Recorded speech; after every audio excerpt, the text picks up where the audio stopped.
News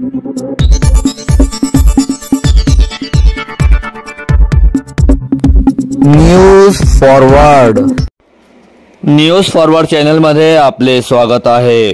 आताची सर्वात मोठी ब्रेकिंग।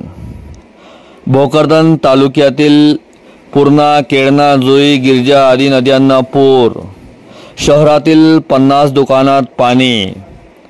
पहा न्यूज फॉरवर्डची सविस्तर रिपोर्ट।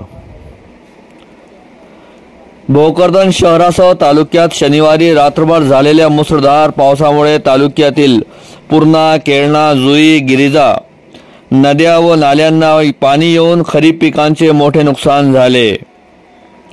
जालना रोडवरील तळमजल्यातील 50 पेक्षा जास्त दुकानात 7 ते 8 फूट पाणी गेल्याने व्यापाऱ्यांचे मोठे नुकसान झाले। यात शहरातील रफिक कॉलनी आणि महाळा कॉलनी येथील नाल्याचे पाणी सुमारे 200 घरात शिरले। त्यामुळे घरातील संसारोपयोगी साहित्य खराब झाले आहे। दरम्यान काही लोक दुसरीकडे स्थलांतरित झाले तर काही नागरिकांना रात्रभर छतावर थांबावे लागले। भोकरदन तालुक्यातील सर्व मंडळात अतिवृष्टीची नोंद झाली आहे।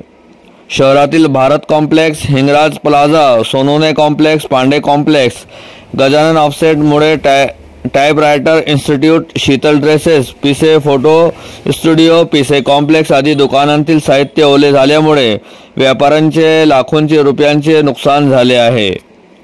दुकानात साठलेले पाणी काढण्यासाठी टँकरवरील इंजिन लावून पाणी काढण्यात आले आहे।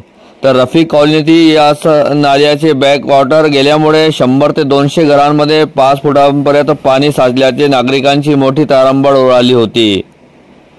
पूरग्रस्त भागातील कोंपाड्यातील 12 नागरिकांना प्रशासनाने सुरक्षित स्थळी हलवले। पुरामुळे नेमगाव येथील पुलावरून 5 फूट पाणी वाहत असून भोकरदन हसनाबाद रस्ता सकाळी 9 वाजेपर्यंत वाहतुकीसाठी बंद राहिला। केळणा नदीच्या पुरामुळे बाबुळगाव ते लिंगेवाडी रस्ता बंद। लिंगेवाडी येथील शाळा वेढ्यात आली होती, पण रविवार असल्याने मुले आली नव्हती।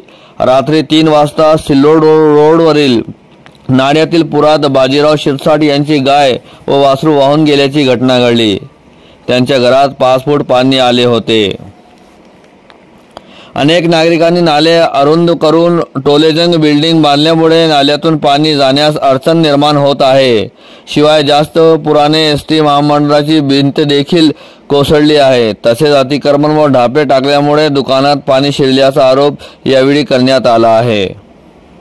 घटनेची माहिती समजताच तहसीलदार ज्ञानेश्वर काकडे, मुख्याधिकारी गजानन तायडे, तलाठी BS सोनूने, मंडळ अधिकारी KT सोनूने, अर्चना तळवकर, तलाठी अविनाश चव्हाण, तलाठी रेणुका घुबे, तलाठी विशाल टाले, तलाठी अमोल तळेकर यांनी घटनास्थळी भेट देऊन नागरिकांना सहकार्य केले। यावेळी व्यापाऱ्यांनी त्वरित नाल्यांचे अतिक्रमण हटवावे, नाल्या मोकळ्या कराव्यात, मलबा काढावा अशी मागणी केली। त्यानंतर आमदार संतोष दानवे यांनी JCBद्वारे मलबा काढण्याचे आदेश दिले असून प्रशासनाने तातडीचे उपाय सुरू केले आहेत।